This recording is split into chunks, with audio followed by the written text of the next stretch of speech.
I have played 200 hours of Dreamlight Valley. 200 hours! What am I doing with my life? A game that not so long ago I described as that sugar-coated Disney thing that my girlfriend plays all the time, the one that gives me diabetes just by looking at it.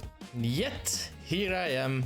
She convinced me to try it, and for some reason I agreed to record it. I'm used to slaying monsters, sieging castles, and sailing pirate ships. And now I'm standing in front of NPC's gardens thinking, okay, how would I make this functional and yet charming?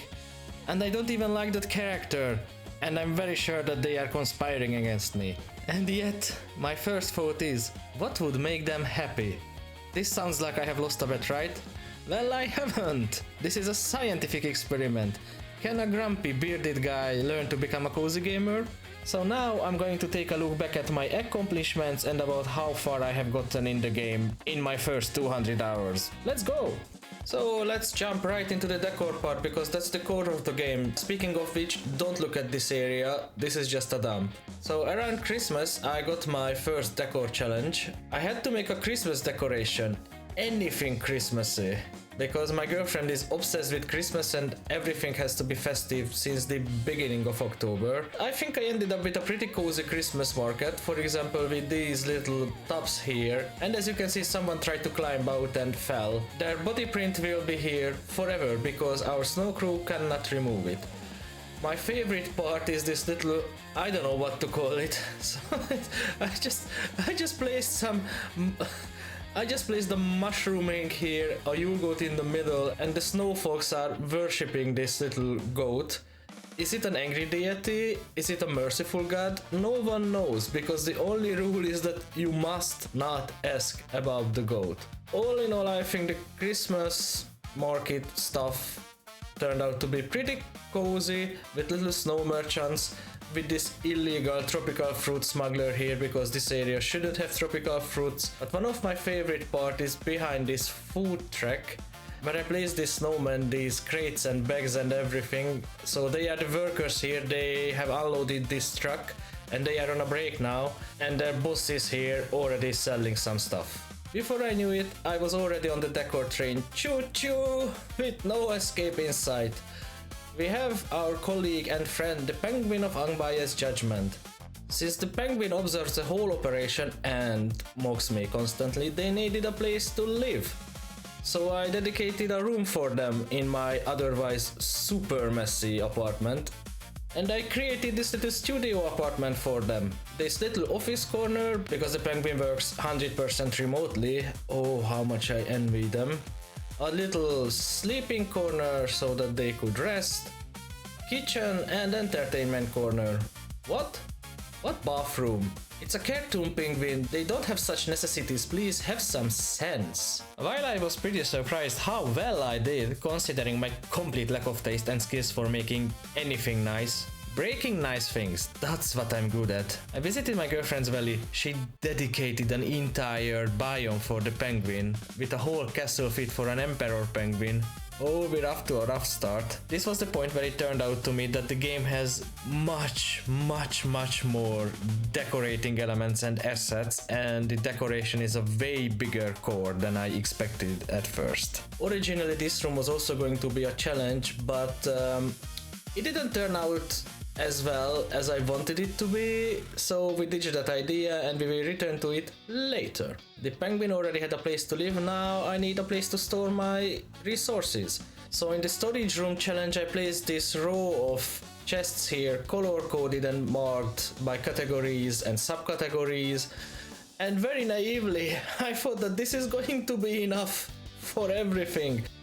This is not going to be enough at all. So after the challenge I have placed other chests all around the place, but I'm not going to show them just now, because only this room was just part of the challenge and I like it, but it didn't go as planned at all. For example, when I found this huge cauldron, I couldn't help myself and I made this occult room.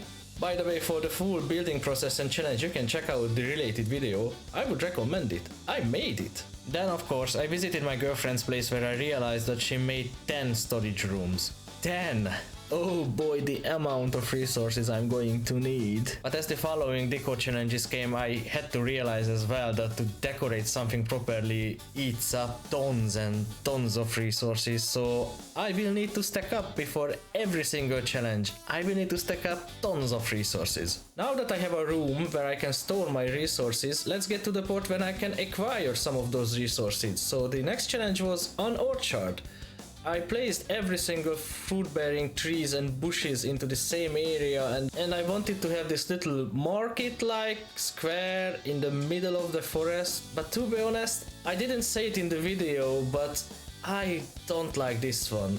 It turned out to be pretty disappointing for me. It's smaller and not as appealing as I wanted it to be. But since then we had the park challenge, so I rebuilt this whole area. It happened after 200 hours, so it's not part of this video, but that video has been published as well. Fueled by my disappointment in my previous creation, I wanted to prove myself worthy whatever she comes up with next. She came up with a shopping center idea, which actually came in handy because I had the idea that there is Remy's restaurant and Remy's house, Scrooge's shop and Daisy's house, so I was thinking that a downtown area would be perfect for this, because then I would have a place to collect all these building monstrosities and they wouldn't look odd among the other buildings. And to be honest, I'm pretty happy with my solution. I think I did pretty well. I should get a degree in urban engineering, which I have never studied. This is the edge of the area. The area ends with my house, or at least it ended with my house before the 200-hour limit. Since then, this area has been extended. That video has also been published. So all in all, this time I worked on the same scale as my girlfriend did, and I think the result is pretty cool, even with that little park in the background I'm not going to show fully just now because it can be seen in the full challenge video. Shopping center done, but what does a shopping center do without customers to buy from it? So next she wanted us to build living areas for the villagers, and we picked 4: Mickey, Minnie, Daisy and Goofy.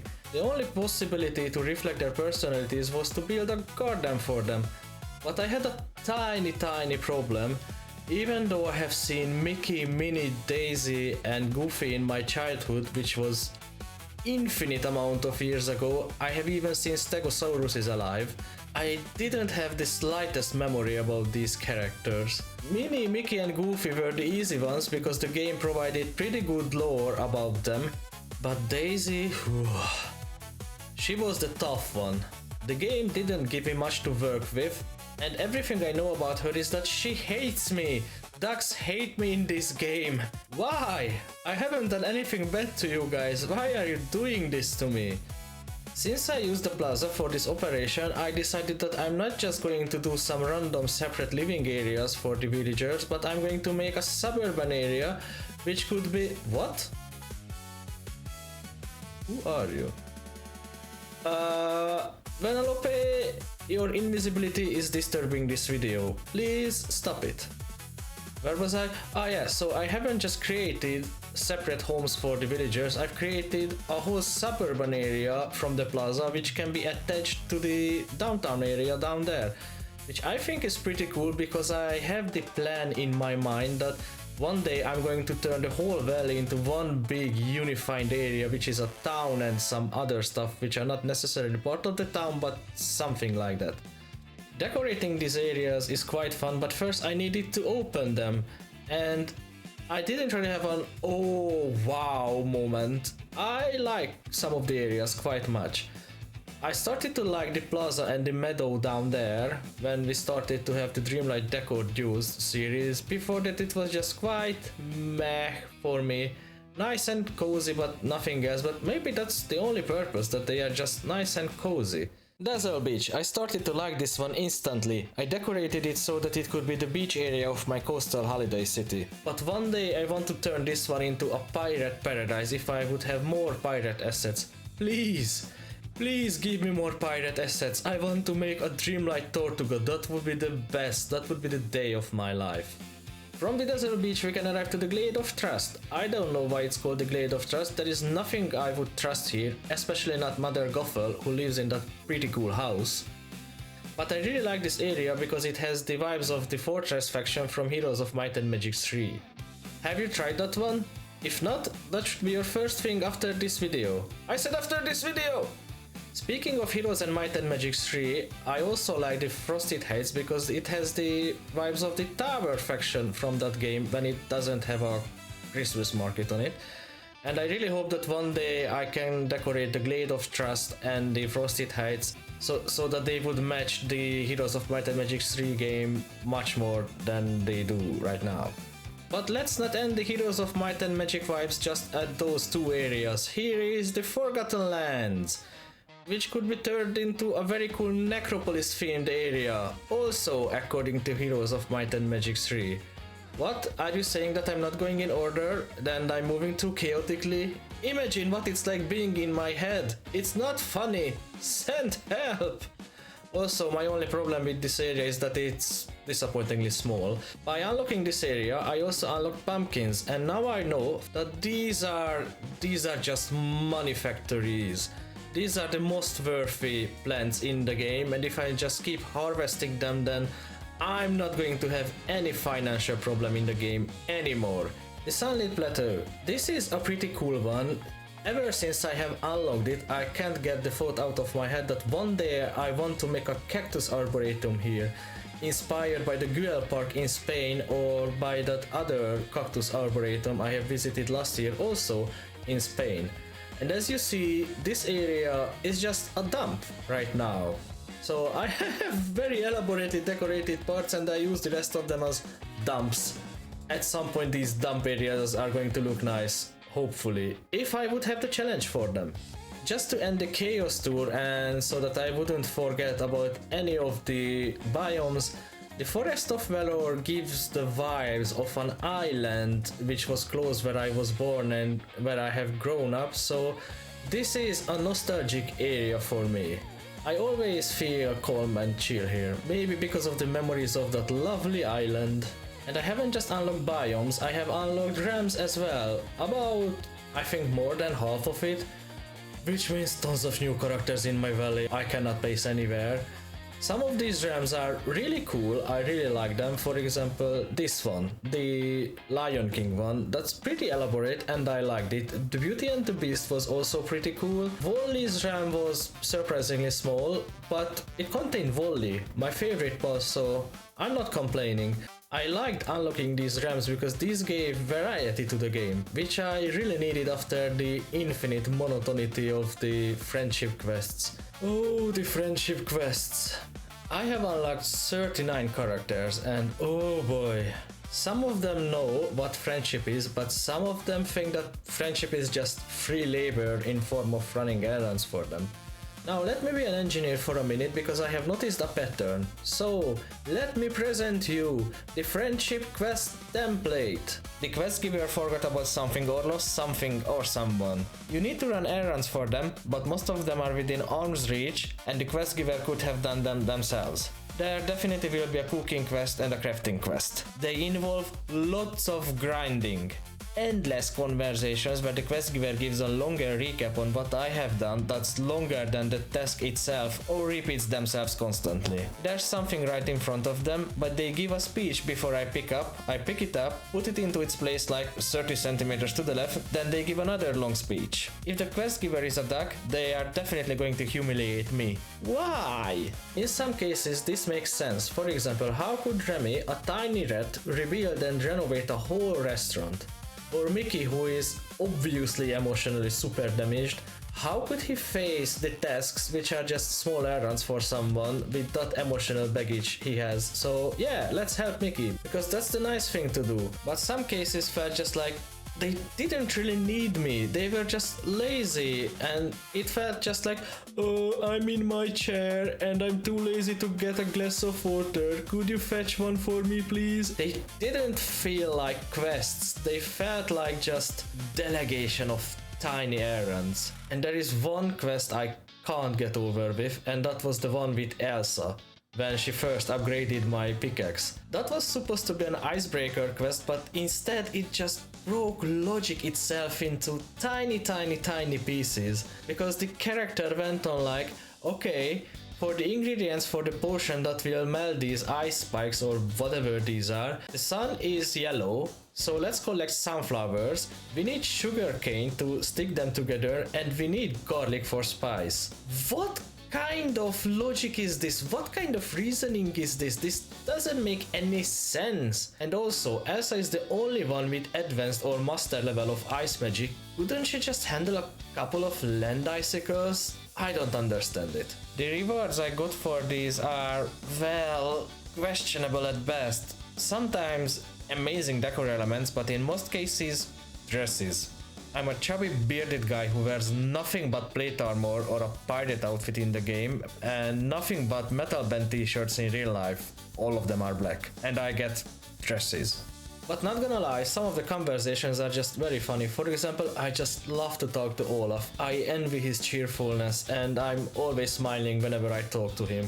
But my absolute favorite friendship questline was Peter Pan's. Lots of piratey stuff. When I recorded the second part, and I usually record a big chunk of the game at once so that I could edit them later into multiple smaller episodes, when I got to the second half of Peter Pan's quests, it was after I have updated my computer to a new system, and it set the settings into a different one, which means that I have about 6 or 5 hours of footage without sound about my favorite questline. Guess how I reacted? Just like every mature adult would.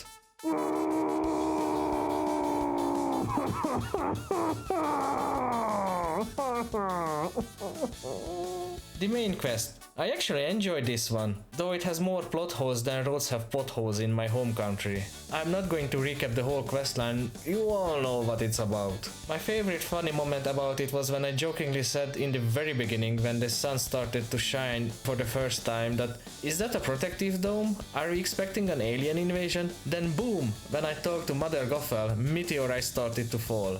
In one of the final missions, portals opened in the sky and characters' houses were covered in what looked like alien projectiles. Turns out I was right. The valley absolutely needs a protective dome.